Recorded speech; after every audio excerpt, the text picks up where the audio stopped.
The Galactic Pet Expo had never seen anything like it.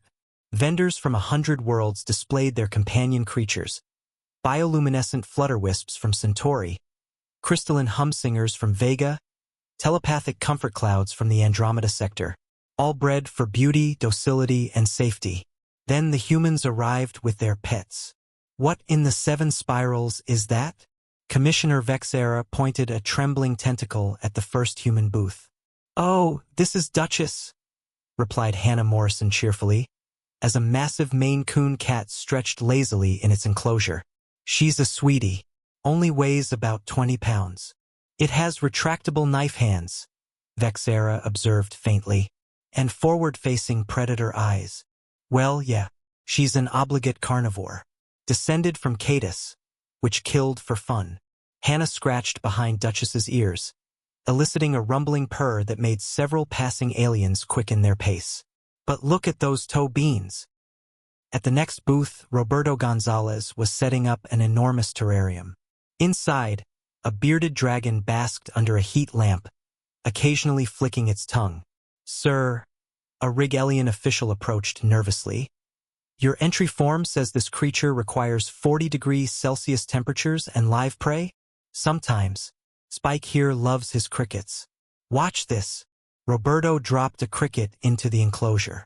The dragon's head snapped forward with lightning speed, crushing the insect in its jaws.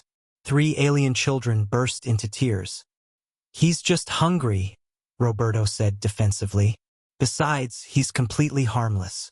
Well, unless you're a cricket, or a small mouse, or if he mistakes your finger for food. The real chaos started at booth 7. Absolutely not. Commissioner Vexera's voice rose 3 octaves.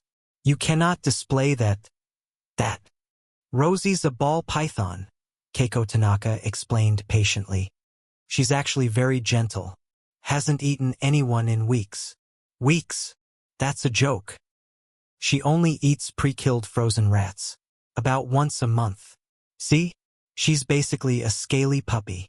Keiko draped the 4-foot snake around her neck like a living scarf. Security was called. They took one look and called for backup. Meanwhile, at booth 12, David Thompson was having his own problems. Sir, your pet is literally a small dinosaur. An amphibious judge stated flatly. Technically, Mango is a cockatiel. But yes, birds are dinosaurs, descended from theropods. David offered his finger to the bird, who stepped up and began preening his hair. She's actually very affectionate. Although she can be a bit loud, Mango chose that moment to demonstrate her contact call, a shriek that shattered 2 nearby crystal displays and caused a mass evacuation of the small mammal section. She's just saying hello, David shouted over the noise.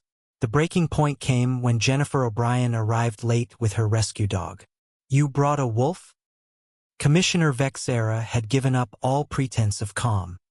Zeus is only part wolf, maybe 15%. The rest is German Shepherd, Husky, and we think some Mastiff. Jennifer held the leash of an animal that stood waist-high and weighed more than some sentient species. He's a certified therapy animal. Zeus wagged his tail, accidentally clearing a nearby display table. Therapy for what? Warfare. Anxiety, actually. Watch. Jennifer commanded Zeus to lie down. The massive canine immediately pancaked, rolled over, and presented his belly for rubs. His tongue lolled out comically. It's submitting? A brave Altarian ventured closer.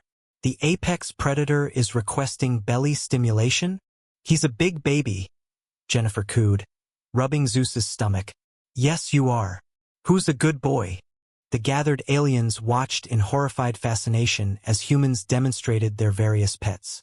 Each creature was descended from something that would have been a planetary apex predator anywhere else. Yet humans had domesticated them, bred them into countless varieties, and turned them into companions. I'm starting to understand, Commissioner Vexera muttered to his assistant, why humans are classified as Deathworlders. It's not just that they survived their planet's dangers. They made friends with them. Sir, his assistant whispered, the human with the reptile is approaching. Keiko stood before them, Rosie still draped around her shoulders. Would you like to hold her? She's very calm. That is. Vexera found himself extending a tentacle. The snake's smooth scales were surprisingly warm, almost pleasant. Rosie flicked her tongue, tasting the air. See, Keiko smiled. She likes you. As the expo continued, more aliens tentatively approached the human booths. They discovered that beneath the scales, claws, and carnivorous heritage, these earth creatures could be surprisingly gentle, though they still gave the tarantula booth a very wide berth. Even xenodiplomacy had its limits.